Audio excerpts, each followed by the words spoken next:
Hi there, I'm Jonathan and welcome to my channel, Jonathan's Diamond Painting and Stuff. If you're new here, welcome. And if you're coming back to me, welcome back. I'm so glad to have you here today. So first of all, a big apology for my lack of content recently. I had wanted to do something more interesting like some unboxings, but I think that will be next week. Um, but I've had quite a lot going on personally in my personal life, and it's been quite a struggle, and some of it is quite not pleasant at all.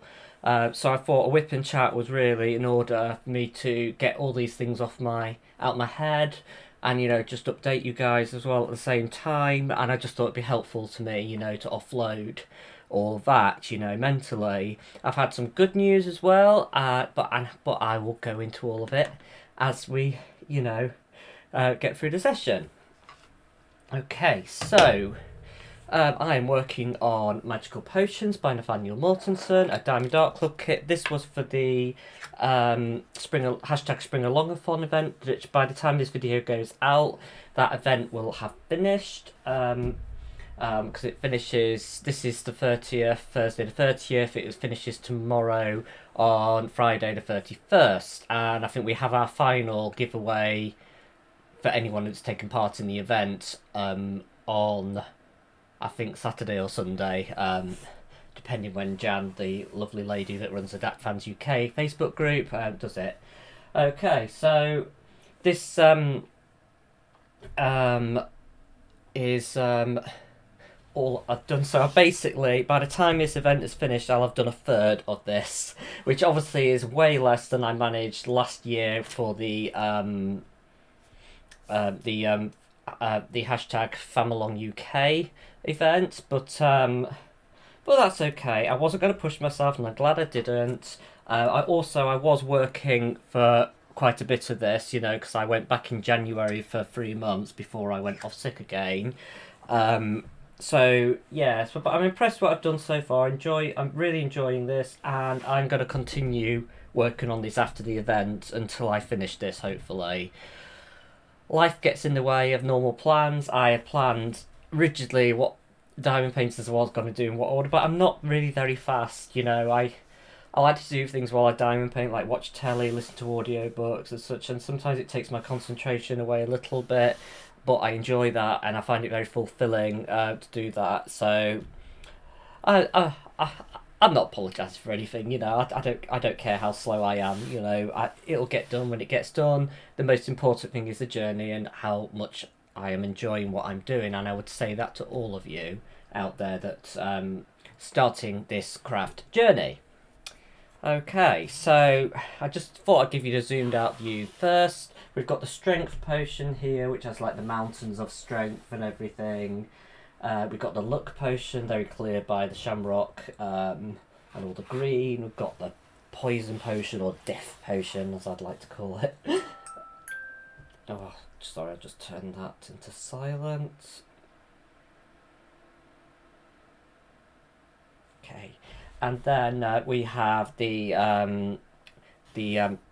wealth potion, and you can see like the money here, and it's a very yellowy potion full of gold and everything, so yeah, so I'm really enjoying this, although I am looking forward to getting out of this quite dreary colour palette all on the outside here. The gold bits are quite nice, but there's a lot of wisps of colour, the next one I'm doing has a lot of red in it, so as you can see, there's not been any red at all so far. And I think that's a beautiful thing about this kit, is that it has like a different colour palette for each potion. So, it's not too boring, doing the same colours all the time, so there's quite a varied colour palette for this. So I'm looking forward to getting on some red, and then I think it's orange in the rebirth potion. And then some blues and reds for the royal potion, and then we've got like a more spring things and everything in the next one. But yeah, so it's very varied, so I like that. It keeps me interested, and everything. But yeah, So I'm just going to be working on this bottom right hand corner of the wealth potion. I'm hoping to finish this today or tomorrow and then get down to the next bit. I will talk a tiny bit about Dak's new film because I've talked about it a little bit in previous videos. Um, Basically, I wanted to give it a chance and I feel I have, but for me, it just doesn't work for me. I I love my release papers. I love covering up uh, the um, the project and having it being a bit of a surprise each time, um, which you don't get with the film. And also, the release papers give you a very clearly defined edge, to work against. For all the sides, whereas with the film you just don't get that. Oops, sorry, sticking myself. You just don't get that with the film. And I was finding I designed this to go around the edge, a couple of the edges, just to try and make it clearer where I was doing. And what I tended to do was when I was like in the middle of a row, not at the edge like here, I would like do a few on this right edge of the square, so I knew, and the bottom edge of the square, so I knew immediately how big my square was. But I just don't like doing that, and yeah, it's just been annoying me. I find the size of these squares is quite small, so I just found it was slowing me down a little bit because I would normally be aiming to do a bigger square. Just thinking, I've cut all my squares up. So this is the release paper size I'm used to, and as you can see, this but it's about 1.5 times the normal square that I'm doing at the moment. So I just prefer this size. It pushes me to just do a little bit more, and also when you're doing a bigger square, you do more of a colour at the same time. So I just feel like it does take a little bit less time, even though it's bigger. Overall, I think you are saving time by doing by having the bigger area at once. So yeah, but yeah. So I'm gonna, once I get this square done, I'm going to unroll the canvas and I'm going to release paper the rest of it because I'm just happier. My brain is happier. That is just me and the way I am. I think.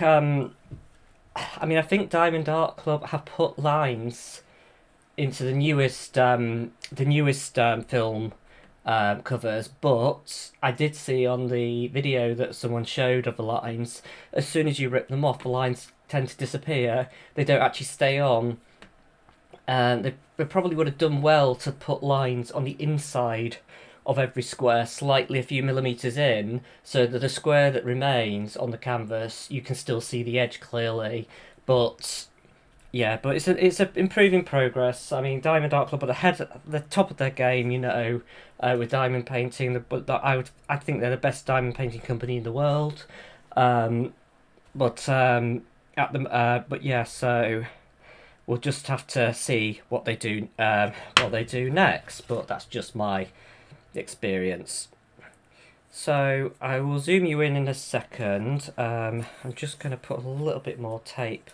I've kind of been doing it as I go because of the film, but once I've changed the film out for release papers, I'll be able to put tape around the whole edge, because obviously the film is taking up that but the film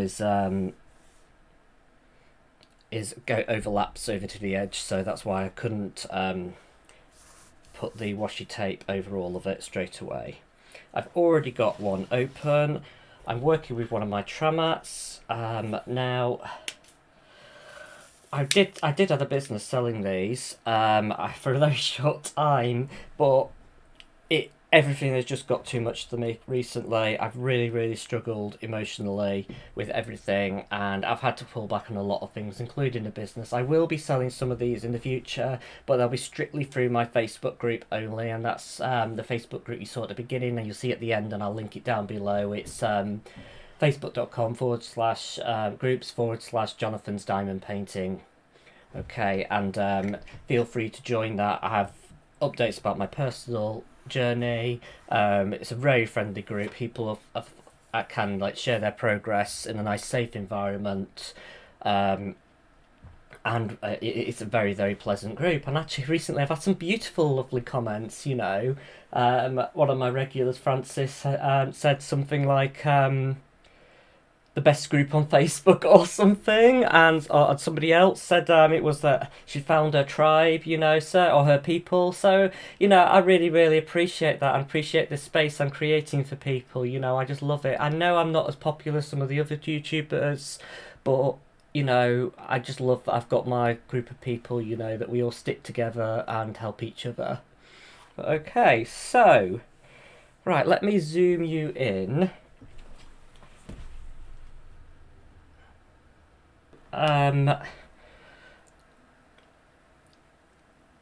As you probably know from the last time I did a whip and chat, I have been off sick again. I was off sick before my holiday to Disney World, and I thought I would be back after, but I really, really struggled to get back. I had huge, huge anxiety attack, and it was just horrible, to be honest. And so I ran in sick again, felt really bad about that, and then, oh, just 1 minute, I think one of the cats is trying to get in. Come on then.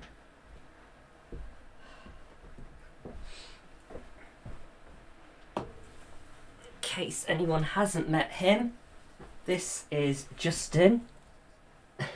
He's my beautiful boy. He's a lovely long-haired domestic tabby. Yeah, and he's often my companion. He's very interested in my diamond paintings and everything. Oh yeah, so sorry about that interlude. Okay, yeah, so I was really struggling. So I took time out from work. Right, then a few days later, I had awful news. So I think I was up here editing my latest video based on my recent anxiety, and then my husband called up to me and he said, "Oh, there's some," and he called the name of my matron was here. Well, she's not actually matron. She's a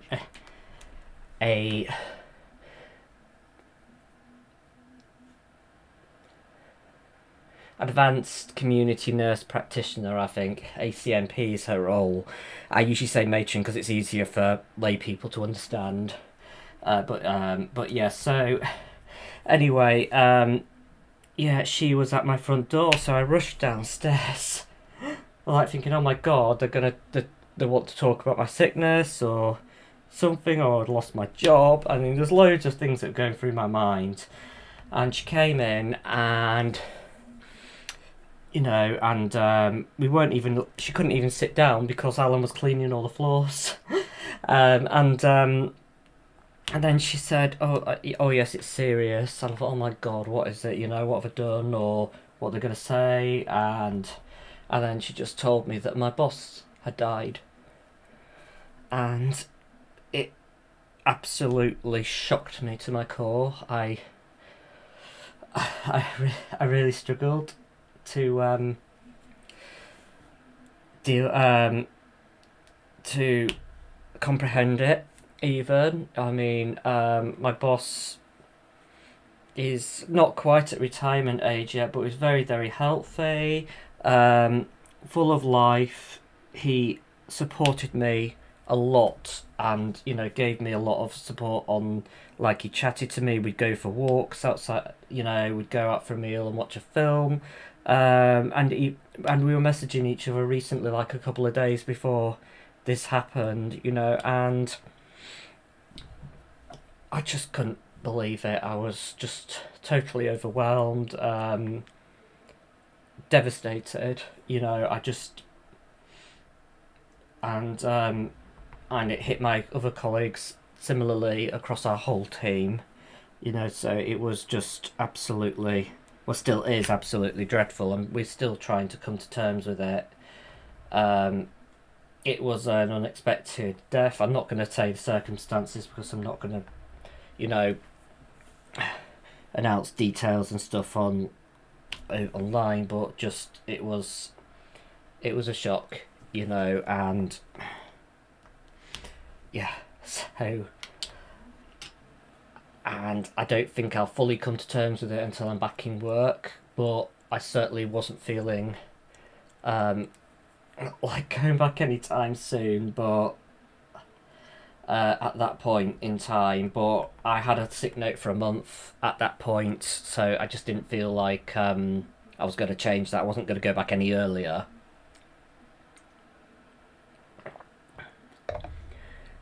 So yeah, I was. I think there was. There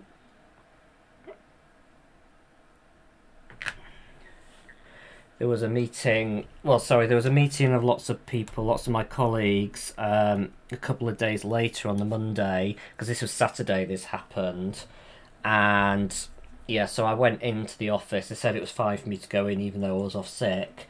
And I met with lots of my colleagues, and even like a manager from another team, a manager from my team from who was actually over at manager over at Peterborough, but she came specially, so it was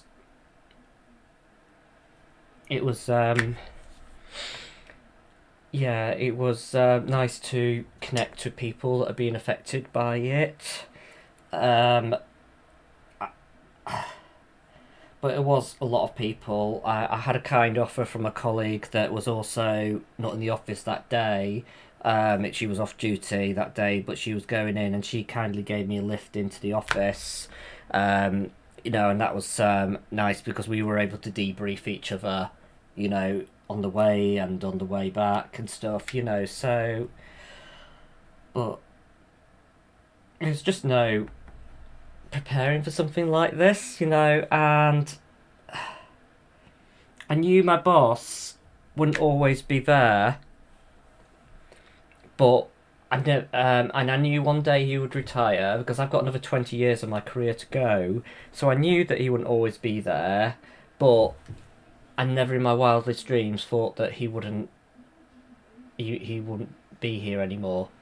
That he'd just die in service. It's just awful. And for such a caring man that really, really put everyone else above himself, it was just really, really awful. And I'm still coming to terms, like I said, and I just I had several panic attacks after this, just coming to terms with what it meant for the team and how we're going to be working now, what's going to happen, because my boss was a case holder of my team, so what's going to happen, who's going to be in charge of that until somebody else can be employed into the role. And I was just staying up, well, not staying up, but staying awake late at night worrying about all these things, and I mean, I got told quite quickly our team was taken over by another, was merged with another team temporarily, and we all, yeah, and that was reassuring because I knew and got on well with those district nurses. But on the other hand, I was really, I don't know, I was stressing out massively, thinking, oh my God, I'm going to be working in a totally different team. I'm going to be looking after lots of patients I've never looked after before. I'm really going to struggle. And one thing, as you know, I struggle with is change. I like my routine. I like my rituals. I like everything to stay just so. And when anything changes, I really, really struggle to cope. So, excuse me. Yeah. So I was just getting myself wound up, and then yesterday I think it was, I decided I just got to ring my my area manager and talk about this, and then maybe I thought I could go into the office later that day and just talk to the district nurses that were taking over the team, and anyway, so I spoke to her, and then I found out that actually, even though the teams had merged, it was only like so that there's district nurses for us to managing the team, while we find somebody else, and the teams are way too big to stay permanently merged, which is what I was worried about, and that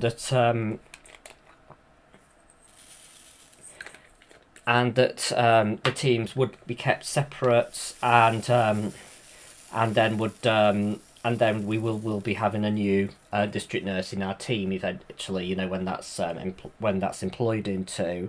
So I was stressing about loads of stuff, without really knowing what was actually going to happen. But anxiety is like that. You worry about what stuff, and then it feeds on itself. You just can't stop worrying. Then you worry about all these things, whether they're going to be true or not. You just imagine all these nightmare scenarios, and then I think one night I just had this huge panic attack. I was like talking to my husband. I was worried about the future. I was thinking, oh my God, I can never go back. That's it. The death of my boss is just too much to handle. I just can't go back. I want to change careers. I even imagined just quitting and then just going and stacking shelves at Tesco.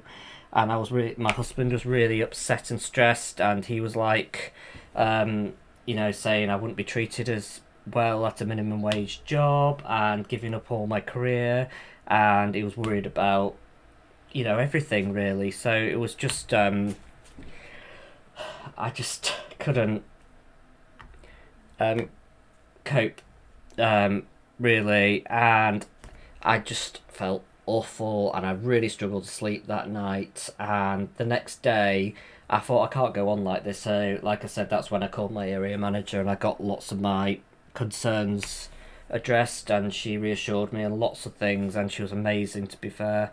And yeah, we arranged to meet, and I went into the office to meet her today, and yeah, a lot of reassurances, because she knew she had a meeting with all the district nurses, and they made plans and everything what's going to happen. She said it'd be fine for me to continue to look after the patients that I know, in my own team and everything, and I think they were quite willing for me to do that, just because obviously everyone's been hit by this, even the patients, because the patients knew my boss really well. I mean, our long-standing patients, so, and I think the last thing they need is having nurses they don't know going in to them. I mean, we do that, but I think it's just such a delicate situation right now. So, yeah.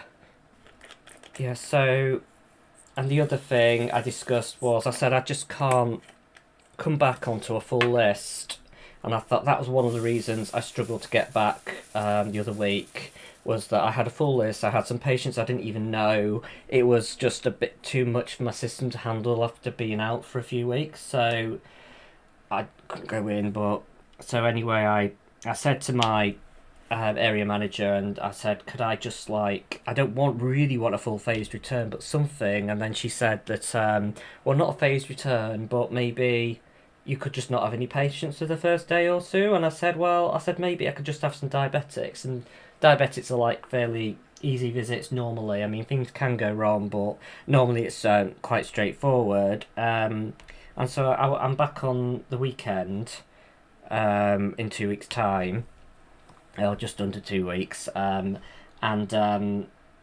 Yeah, I said, oh, maybe I could just have diabetics those days. And then she said, oh, you could do some training in between. And I said, well, I can maybe pick up visits if anyone needs any help or any come in, so yeah. And I said, just something to get me in the door and not be really, really stressed out about, everything. And I think that'll be amazing. And so, yeah, so she said I could do that, no problem. She said there was sorry, I've got one too little of that. Yeah, she said, oh yeah, that's fine. And I think we've got some bank staff in as well. Oh, what on earth have I done? and I found out one of my really colleagues I really respect, who I thought was retiring soon, isn't retiring for now. So that was a relief, and she's actually going to be helping out another team for a while. And yeah, and so that was nice. And she's working the weekend. I go back, and so I chatted to her just a little bit about, you know, having some diabetics and stuff, and she was like saying, "Oh yeah, one do you know?" I guess, and I said, "Yeah, yeah," and so that was really nice. So I just feel like everything has kind of been taken care of for coming back, and I know it won't be easy. Some part of me thinks I won't come to terms with my death of my boss until I'm actually back working with the team.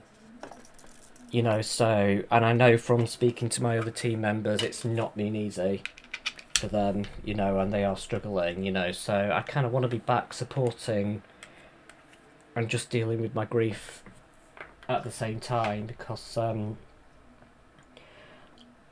I've had a few experiences of death already. All my grandparents have now died.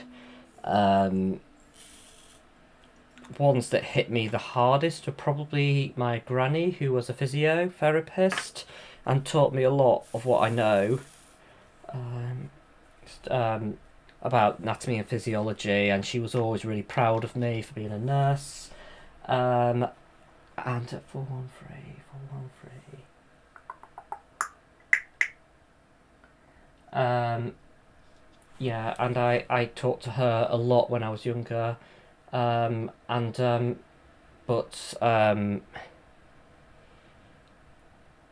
she died of ovarian cancer a few years ago, and I always remember that. It was a very, very traumatic death for me. And I also had one of my mum's best friends. She died of ovarian cancer as well when I was probably only just left home. She was one of the first people I came out to, and the cancer just destroyed her. So I have had some quite harrowing deaths, and yeah, and found it very difficult to cope with. But I think this death, my boss, is up there with some of the worst ones I've had, you know, to affect me, you know, because, you know, several nights I just cried myself to sleep because I just couldn't believe it, you know, disbelief, that it actually happened, and, yeah, I'm just, I still can't quite believe it, but yeah, you know, might need more of this colour in a second, but we'll see how far I go. But yeah, it hasn't been easy. Just trying to think where else to go, all over the place today. I had a GP appointment last week, I think, to go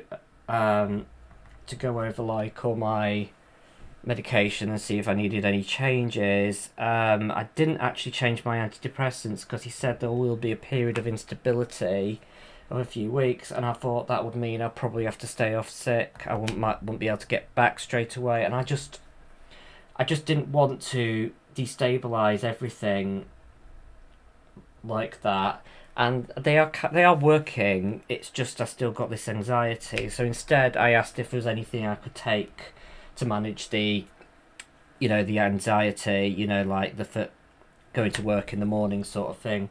And yeah, he said there's a drug called propranolol, which is basically, it's like a beta blocker, like a blood pressure medication, but it also can help for anxiety management. So yeah, so I've got some of those. I've been taking them. I've been trying to take them just to see how they affect me, just to make sure I can drive on them and everything. They're not going to make me too drowsy, because that can be a side effect. So yeah, and so far they're working.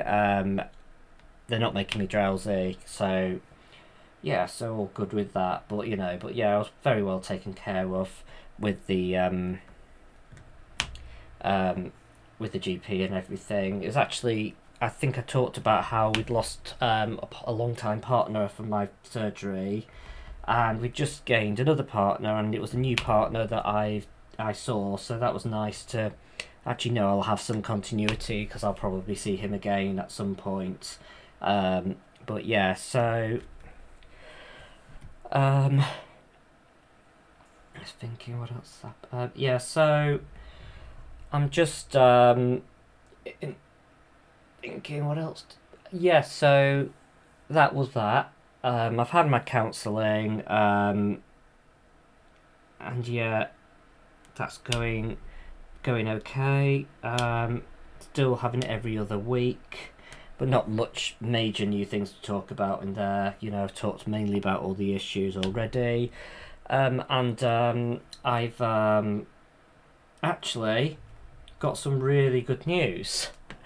So bizarrely, all of a sudden my ADHD referral came through. The one I've been waiting for with Psychiatry UK. Psychiatry UK is a private organisation, but there was a contract with the NHS as under right to choose. So in the UK, under the NHS, we have a thing called right to choose, where we can choose where we have our care. So like we could pick a different hospital or a different place, and Psychiatry UK was one of the right to choose places for a while, because of the severely long waiting times in the NHS service to offload the pressure. But it was so popular, by the time I got my referral in, it was overwhelmed, and they closed referrals soon after that. So unfortunately I got in both at the right and the wrong time, because it was a few bad ones here. Yeah, it was a longer waiting time for me, and obviously it was right before the service got closed to NHS patients. So yeah, I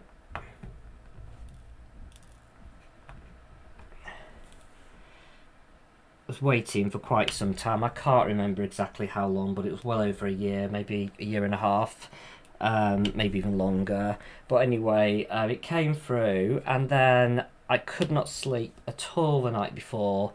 Well, I did, but it took a long time, and I was really, really overwhelmed and stressed and everything about, imposter syndrome. I was like thinking, oh God, have I really got it? Am I making it all up? Are they going to diagnose me? What if they don't diagnose me? What will I do? And all this thing. And anyway, I got to the day of my assessment, and like about 7:15 in the morning, I got a text saying, oh, my psychiatrist, due to technical difficulties, might not be able to attend, and he would reschedule. So anyway, the last thing I wanted after barely sleeping all night, So anyway, I logged on and everything, and waited for quite some time, and didn't turn up. So eventually, I did get another appointment after a lot of faffing, to with the same psychiatrist, so it was a bit disorganised, but I did get it, and I had my assessment yesterday about 5 o'clock. I didn't actually know until, sorry, it's yesterday yesterday at 5 o'clock. I didn't actually know until about 1 or 2 in the afternoon that it was going to be then. So it was like really impromptu, really short notice, but I just thought, oh my God, I found out on the day. I didn't have to lose sleep night before because I didn't know. And so I could just get it all done with. And I did, Sarah came and stayed with me, and then obviously she went somewhere else in the house while the assessment, and then I saw her straight after. She was really, really supportive.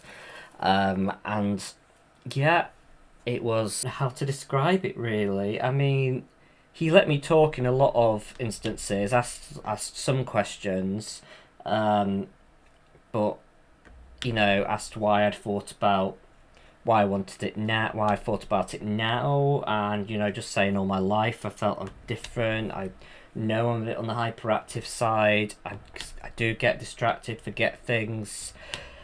And it was just like, verbal diarrhea, just lots and lots of stuff came out. Although afterwards I kept thinking of things I could have said. Although you do have to fill a lot of documents out as part of the assessment beforehand, so a lot of what I probably didn't say were probably in the documents anyway. And he diagnosed me. He said, "Oh yeah, you definitely have lots of traits. You definitely do," and he diagnosed me as combined. So I'm combined with the hyperactivity symptoms and with the distractibility symptoms as well. So, and it's amazing. I can now say I have ADHD. I'm Jonathan, and I have ADHD, and that feels good. I'm not like, I don't have to say I suspect I have it. I have traits and everything. I have bona fide medical diagnosis now, and it does feel amazing. But there is also, it is bittersweet at the same time, because I do think, what could my life have been like if I'd been diagnosed as a child? And I think there was, my mum did mention that there was talk of like potentially I could have gone on Ritalin as a child, but I just don't think there was enough understanding about it back then. And I think my mum and dad were worried about whether it would sedate me, and and it's just, I think many of us, when we get diagnosed, you go through the what ifs of life. Like, what if I've been medicated all those years ago, and would I have been able to cope better at school? Would I have been able to cope better at university? Would I have found academic a lot easier than I found it? But there's always going to be these what ifs. I am who I am. I've got through to life so far. So I'm just going to have to go with it, and, live my life as best I can. And I will be going on to medication in a few months, although it's an 11-month wait at the moment to be titrated onto medication. It's light Ritalin, actually, I think. It's a low-dose amphetamine drug.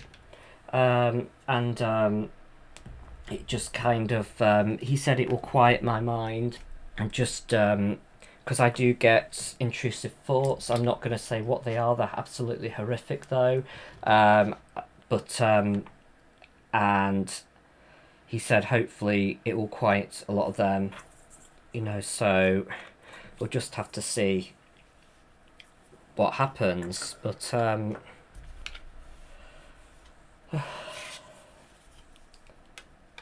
but it's a huge relief. What I can get now is, once I get all my paperwork through, I'm going to give it to my area manager, and she's going to refer me back to occupational health, and they will do another assessment to put workplace adjustments, because legally they're required to provide reasonable adjustments to help me do my job well. So let's move on from all of that. Very, very bit of traumatic time recently for me, but I'm getting there. I'm looking forward to getting back to work. I'm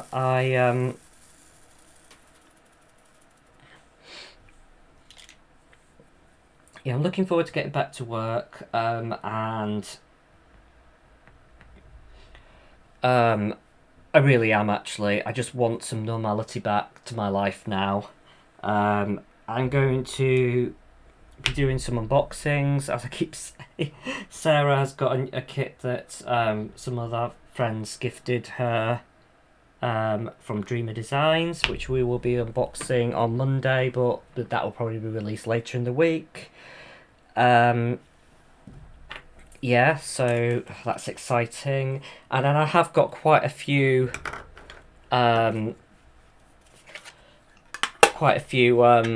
ones waiting in the pipeline. I think I've got Rainy Day by Hannah Lynn, which is now a discontinued kit, on the back burner to unbox. I've also got what else have I got?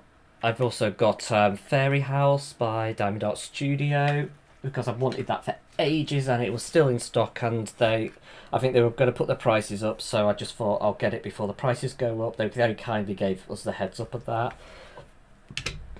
And yeah, and I've still got a few Diamond Art Club ones I haven't actually unboxed yet, so I will try and gradually get on with them as well. So yeah, and I'll continue to do the whipping chats every week or two, probably every couple of weeks, and not to be too overwhelming for me. I'm trying to just be careful with my health and, you know, just keep on top of everything, don't push myself too much. I will make some tramats at some point, but they'll be much smaller scale, and it'll just be as I can do it and as my brain allows.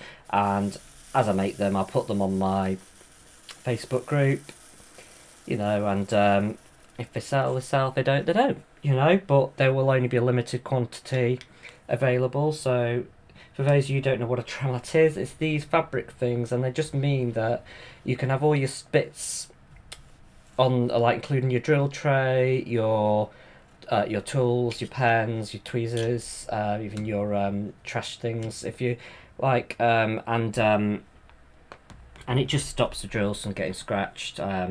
I designed it myself because there wasn't really anything around that I actually liked. I hated the silicone, the non-stick sort of silicone mats that stuck to the drills, because I just felt they pulled my drills away, and I just didn't like them really, the way they felt to me. And but yeah, so I designed this this fabric mat along with Sarah, and yeah, and I'm really pleased with it, and I just honestly couldn't live without it, and lots of the people that have bought them have said the same. So I'm sorry that I can't like do a big massive production of these, you know, but my mental health is more important than that, you know. So but yeah, I'm quite happy. I've got all that off my chest anyway, but you know, I will get there. And like I said before, if you want to stay up to date with everything, just join my Facebook group, and it'll be popping up in a little bit, and it's down below as well. If you like this video, please consider giving me the thumbs up. It helps the algorithm, helps people find my content. If you like my content in general, please consider hitting the subscribe button. And again, if you know anyone that you think might like my content, please point it in the right point them to me. I struggle with the algorithm nowadays because I'm so infrequently posting sometimes, you know. I'm a bit here and there, you know. I do try to do at least one video a week, but obviously I've had a bit of upset recently, so I've not been able to do what I usually do. So yeah, so that's where I'm up to. Thank you for watching this video, and as always, bye for now.